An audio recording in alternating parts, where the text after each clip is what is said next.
It's October 7th, 2024. This is our longer analysis of the election. The trend due to hurricanes and storms has strangely swung toward Trump as the government of the United States reacts to multiple hurricanes and global warming is the suspected cause. Hurricane headed toward Florida. The Harris campaign has been slowed down by the fact that in her day job, Vice President Kamala Harris has had to actually show up at the White House and show up at FEMA meetings and come off the campaign trail, so her momentum has slowed.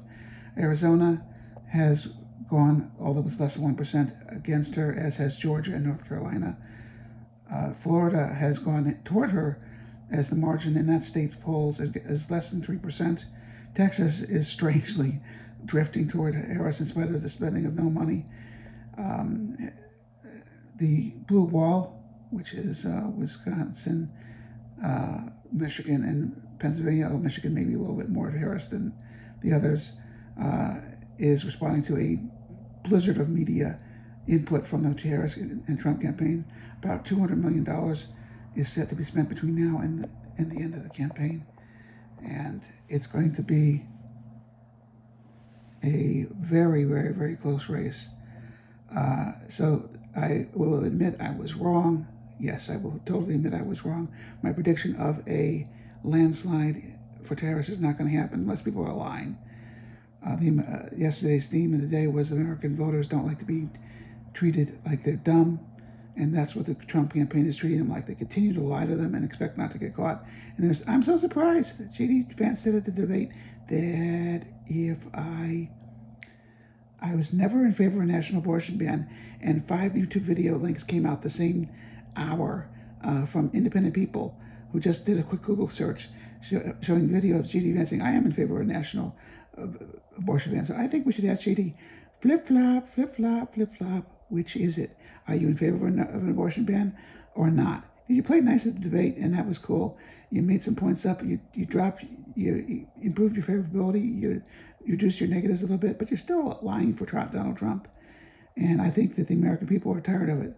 I think this election is in danger of going to Donald Trump, and that the Harris campaign needs to make stronger arguments in his favor. It needs to point out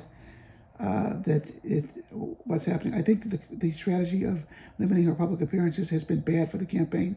Now, the past few days has been hurricane damage, and that had to happen. That had to be dealt with. But still, the real problem we have here is that the court cases, especially the case against January 6th, have began rolling out with Trump, and that has the potential of firing up his supporters.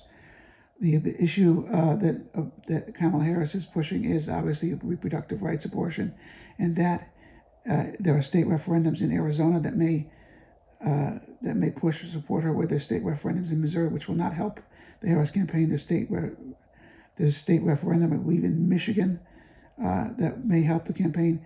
And see the article previously published on the 6th, Sunday, that is called Democrats Are Underreported. That is the article of the day.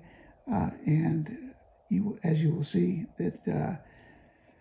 that shows that, especially in states where abortion is on the agenda, Democratic voting has been underreported by most polls, even the best polls, by between 2 and 10%. Michigan's recent governor's race in Michigan is an example.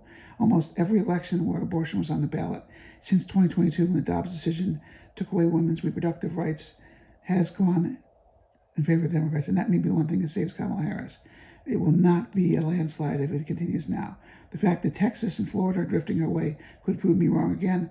I could have been right when I said landslide a month ago, but until Texas or Florida actually flips, and these other states that have just gone pink flip back into at least battleground toss-up, it's going to be a very close race. I predict that Arizona will go toss-up, Georgia will go toss-up, North Carolina will go toss-up. I don't believe that Texas or Florida will. If they do go toss-up, wow, that's going to be one heck of a race.